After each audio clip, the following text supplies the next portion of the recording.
Alright guys, so we're getting started here. I just went ahead and removed this trim piece. This trim piece is never held together with anything in particular. It's just you need a nice trim tool to pop it out. I usually do it from the bottom there. Okay, and then I just disconnected all my buttons from the trim piece itself to remove that. That's pretty simple. I'm going to actually refinish this again because I had a stroller, believe it or not, in the car at a situation and baby stroller, and I messed up some of my plasti dip right there, so I'm going to redo this whole thing. And now we're going to move on to starting to remove this whole unit here so that I can get access to remove the radio. Now I'm actually not going to remove this whole radio. I'm going to take this nail file, which I've heard on the internet, you stick it in about 1 inch and you should be able to release a clip. I'm going to do this with one hand, but we'll see if we can get it out on both sides using it. So it's a little bit harder for me because this is not a tape deck where you can put your hand in and kind of pull it out.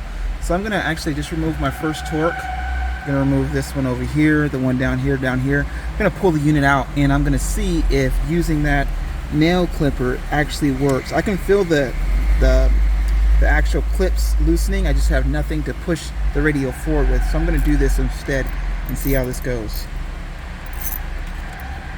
Okay, so I got a little weirded out because when I looked at the back here, I just pulled the whole thing out with the heating and cooling system, and not the heating and cooling systems, but the display, excuse me.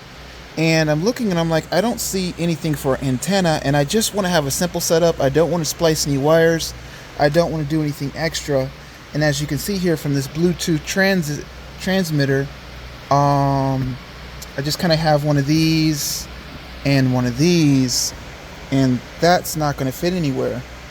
So I was like, uh-oh, you know, what I read online wasn't good or something like that. But in actuality, what I had here, another piece, was this thing, which it attaches to the piece that attaches here. It's the adapter, sorry for the lighting. It's the adapter, connects in the middle, and then here is, sorry, the other end. So if I look at the tabs, I'm going to connect it right in here,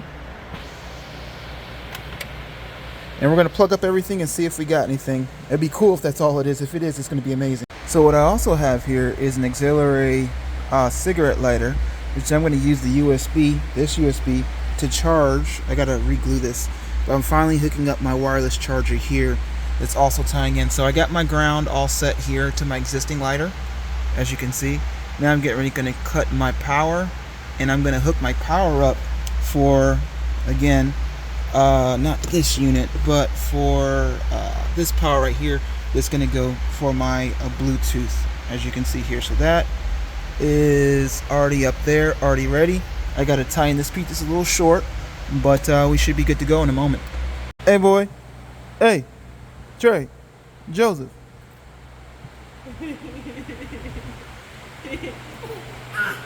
Oh, hey, you can't ride like that, buddy. You like Papa's car?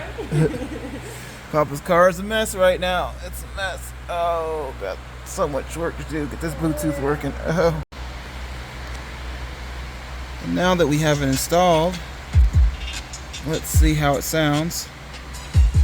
It's cool because this is my own beat, 305 beat. So it shows you the music name and everything right here on it. I can play this, no copyright, like this is the one I created, so no copyright infringement.